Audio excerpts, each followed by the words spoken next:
Hello everybody, and today we're going to be taking a look at a graphics card commonly referred to as the PlayStation 4's GPU, the HD 7850. Released in May of 2012, this was the fastest mid-range graphics card of AMD's 7000 series and was once capable of hitting 60 FPS in the latest titles. Nowadays, modern games don't always run so well, but with the PlayStation 4 turning 10 years old, it's time we see how its graphics card has held up. Now, you can't directly compare console hardware to PC components. Consoles typically combine the central and graphics processing unit into a custom APU, while most PCs keep these separate. However, the PS4's graphics processor was actually based on AMD's mobile GPU, the HD 7970M, which was based on their desktop flagship, the 7970. Compared to the desktop card, it was clocked 125 MHz slower, had less VRAM, and used an entirely different graphics processor with a much weaker core. The PS4's was even worse, dialing back clock speeds by 50 more MHz and using the even weaker Liverpool processor. Now down to only 1.8 teraflops of theoretical performance, it was a shell of its former self, and its performance resembled the mid-range 7850. So it's not actually the same GPU, but it's the most similar in terms of hardware and theoretical performance. Now, I got this card alongside $180 in trade for an RTX 2080 and have been wanting to check it out for a while. See, the 7000 series was highly successful and introduced the world's first 28nm GPU. It also featured 4 different architectures, Terascale 2 and 3 on the low-end cards, with GCN 1st and 2nd gen on the mid and high-end models. The PS4's Liverpool chip uses 2nd gen GCN, but the 7850's PIC current processor uses 1st gen. GCN stands for Graphics Core Next and was the code name for a series of microarchitectures following Terascale. In fact, it went on for 5 generations and was last widely used in AMD's Vega cards, although it still does make an appearance in some mobile chips. Now, unlike the PS4's 8GB of shared system memory, the 7850 shipped with either 1 or 2 gigs of GDDR5 VRAM. Fortunately, our Gigabyte WindForce OC edition shipped with not only 2 gigs of VRAM, but also comes factory overclocked. Running at 975 MHz, the core comes clocked about 13% faster than the reference model, but the memory still runs at reference speeds. Consisting of 2.8 billion CMOS transistors using TSMC's 28nm process, the core config is comprised of 1280 shading units, 80 texture mapping units, 32 render output units, 20 compute units, 128 Z stencils, 2 asynchronous compute engines, and 2 geometry engines.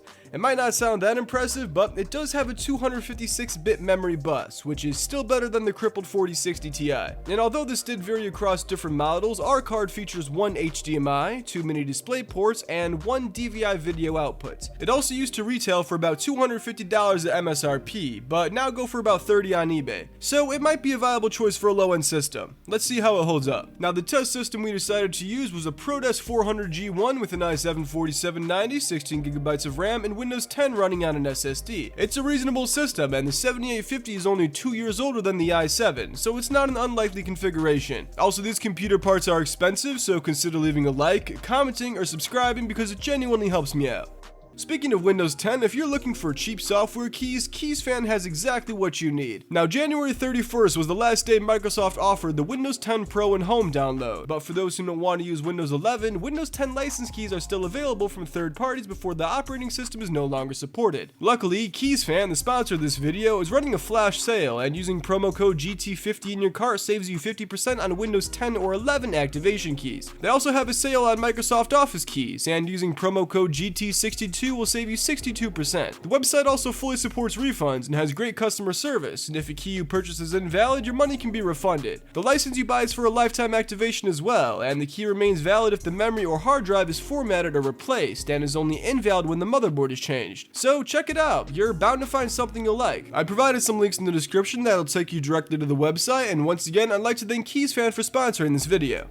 Now, the first order of business was to overclock the card just a bit further. I didn't spend too long playing around with the settings, but I raised the core up to 1050 MHz, the memory up to 1250, and increased the power limit by 20%. And we started out in Cyberpunk on this poor graphics card, and although it didn't look great, it was actually playable. Running it in 720p was going to be our only option, and with the lowest settings and ultra performance fidelity FX, it achieved an average frame rate of 48 FPS. Surprisingly, the 1% lows also came in at 32, and it was free free of stuttering and hitching. Let's also take a second to appreciate that this upscaling technology runs well on hardware never intended for it. Fidelity FX may make your game look like an oil painting, but at least you can play it. But can it run Crysis Remastered? Starting off in 1080p, we ran the auto detect optimal settings feature that automatically set everything to low, which didn't bode well. Yet the game ran just fine with an average frame rate of 52 FPS and 1% lows of 28. The game cites its minimum specifications with 4 gigs of VRAM, and although we were well below that, it was still more than enough to run well. For the fun of it, we also tested the card in 4K, and although you can run Team Fortress 2 on a toaster, these older cards were not built with 4K gaming in mind. I messed around for a few minutes with the settings mostly maxed out, and although it's hard to see the overlay, it got an average of 120 frames per second with 1% lows at 87. Given the high resolution, I expected the card to struggle a bit more than it did, but it exceeded expectations. Grand Theft Auto 5 was up next, and with the normal settings in 1080p, got an average frame rate of 119 FPS. It also has this feature when configuring settings where it estimates how much VRAM you're expected to use. I like this because it demonstrates how different settings will impact performance, and with this configuration, we're using about half the available memory.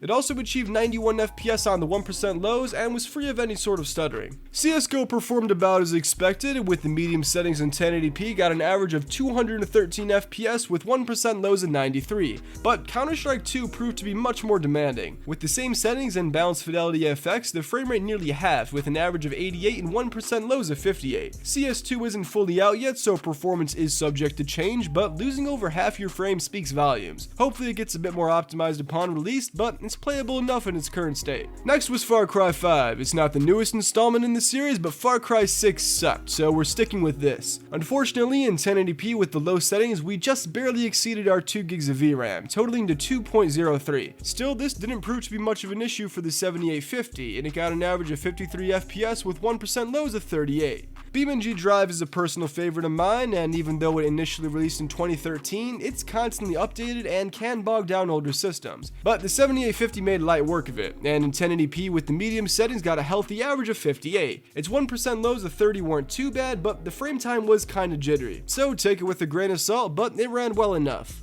Following that was Wildlands. It came out in 2016 and it's actually pretty difficult to run. I remember my poor 970 struggling to hit 30 FPS with the high settings, so I ran this in 1080p with the low preset. These settings put the VRAM usage at 1.8 out of its available 2 gigs of VRAM and garnered an average frame rate of 48 FPS. Still more than enough to enjoy this game with, and enemies were definitely visible thanks to the lack of shadows. It did manage to get 1% lows of 38, but considering this card was only 4 years old when the game came out, it's a little bit disappointing. We'll rapid fire the last few, starting with Battlebit, the gaming blockbuster better than any Battlefield game I've ever played. We ran this one with the medium settings in 1080p, hopped into a 254 player server and got an average of 105 FPS. I actually kinda wasn't expecting this. I know the game looks like a Roblox mod and is not graphically impressive, but 254 players is a lot more than most games out there. Rainbow Six Siege in 1080p with the low settings and 100% render scale ended up getting an average of 79 FPS with 1% lows of 67.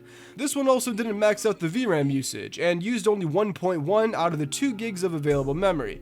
Finally was Left 4 Dead 2. It ran great and with maxed out settings in 1080p got an average of 250 FPS with 1% lows of 22. As shown in the 1% lows, there was definitely some significant hitching, but the card was still capable enough to run the game. I also tried running Halo Infinite, but couldn't due to lack of DirectX support, and Warzone gave me a "your GPU is old as f*** error before throwing a DirectX exception. So that's how the PlayStation 4's graphics card holds up 10 years later.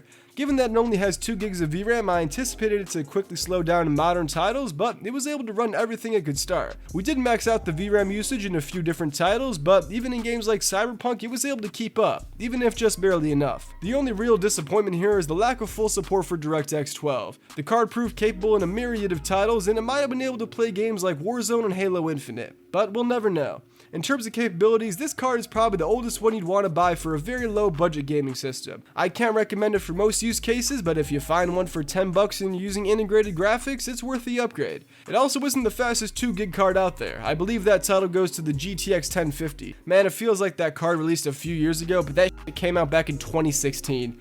That is 7 years ago.